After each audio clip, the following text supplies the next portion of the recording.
warga Jakarta, kembali lagi bersama saya Dina Marcelina. Berita Jakarta hari ini Selasa 9 Juni 2026 menghadirkan berita pilihan dan informasi terbaru untuk Anda.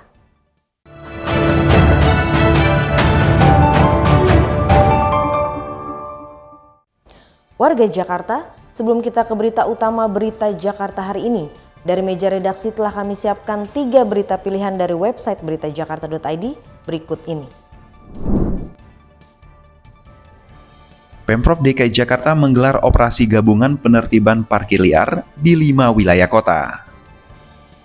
Sebanyak 456 kendaraan berhasil ditindak, termasuk penjaringan 11 juru parkir ilegal. Penertiban akan terus dilakukan dan menyiapkan pembinaan kerja bagi jukir liar ber-KTP Jakarta. Suhud Alinuddin resmi dilantik sebagai Ketua DPRD DKI Jakarta sisa periode masa jabatan 2024 hingga 2029. Dalam rapat paripurna, Suhud berjanji akan memperjuangkan aspirasi warga dan memperkuat sinergi dengan eksekutif. Ia menggantikan Hoerudin memimpin Parlemen Kebon Siri menuju era Jakarta sebagai kota global.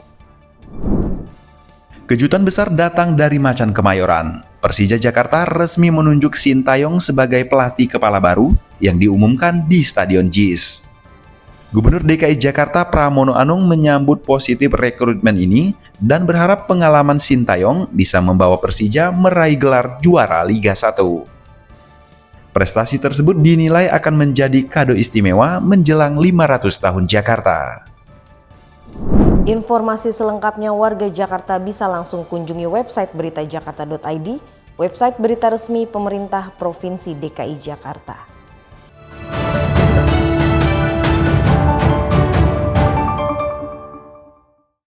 Kita beralih ke berita pertama berita Jakarta hari ini. Pemerintah Provinsi DKI Jakarta terpaksa melakukan penyesuaian tarif layanan Trans Jabodetabek, terutama rute Blok M Bandara Soekarno-Hatta.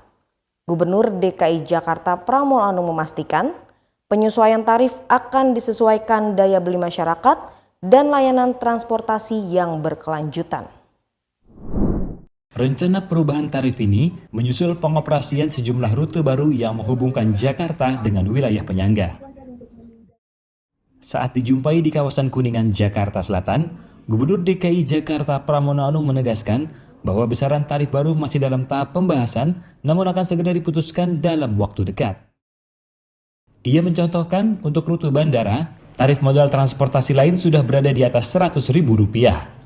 Yang pertama mengenai tarif, dalam waktu dekat seperti yang saya sampaikan ketika secara resmi mencanangkan Blok M ke Soekarno-Hatta, dan waktu itu saya juga menyampaikan gak mungkin Blok M Soekarno-Hatta itu 3.500 karena naik Damri, naik yang lain itu sudah rata-rata di atas 100.000. Maka dengan demikian akan ada penyesuaian, angkanya akan segera diputuskan dalam waktu dekat ini. Meski sudah memastikan adanya kenaikan, Pramono belum bersedia membocorkan nominal pasti. Pemprov DKI Jakarta berupaya penyesuaian tarif ini akan tetap mempertimbangkan keterjangkauan daya beli masyarakat serta keberlanjutan layanan transportasi publik. Tim Berita Jakarta melaporkan. Kita beralih ke berita selanjutnya.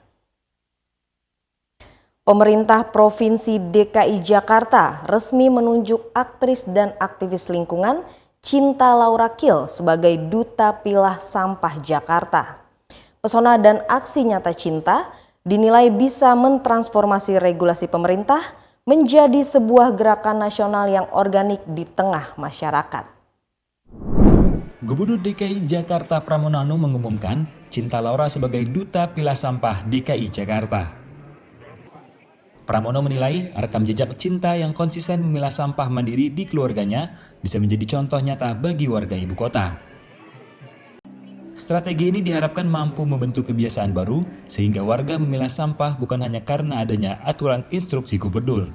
Nah, apa yang ingin kami lakukan dengan mempunyai ambasador seperti Cinta Laura adalah habit atau behavior atau perilaku kita semua masyarakat terutama untuk melakukan pilah sampah itu bukan hanya karena ada Ingup nomor 5 tahun 2026, tetapi memang sudah menjadi gerakan masyarakat. Menanggapi tugas barunya, Cinta Laura menyampaikan apresiasi sekaligus mengkritik kebiasaan generasi muda perkotaan yang mengeluhkan masalah lingkungan namun masih minim aksi nyata. Saya rasa kita sebagai penduduk Jakarta, terutama anak muda, memiliki kecenderungan untuk mengeluh. Tapi yang seharusnya kita lakukan bukanlah menyalahkan, tapi merubah kebiasaan kita. Ayo kita rubah habit-habit buruk kita. Lewat kolaborasi aktif ini, Pemprov DKI Jakarta berharap aksi memilah sampah dari rumah bisa menjadi gerakan massal agar sistem daur ulang di ibu kota dapat berjalan jauh lebih optimal. Tim Berita Jakarta melaporkan.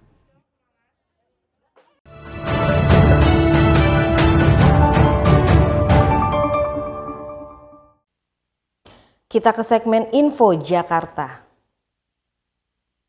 Legalitas lembaga PAUD menjadi langkah penting untuk menghadirkan layanan pendidikan yang aman dan berkualitas bagi si kecil.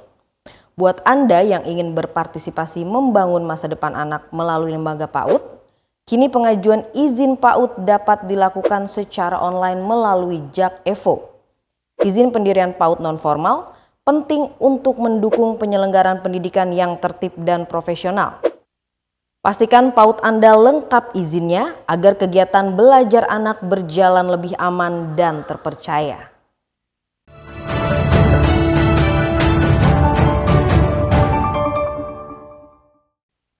Beralih ke informasi cuaca. Sebelum memulai aktivitas esok hari, warga Jakarta bisa melihat perakiran cuaca yang dirilis BMKG berikut ini.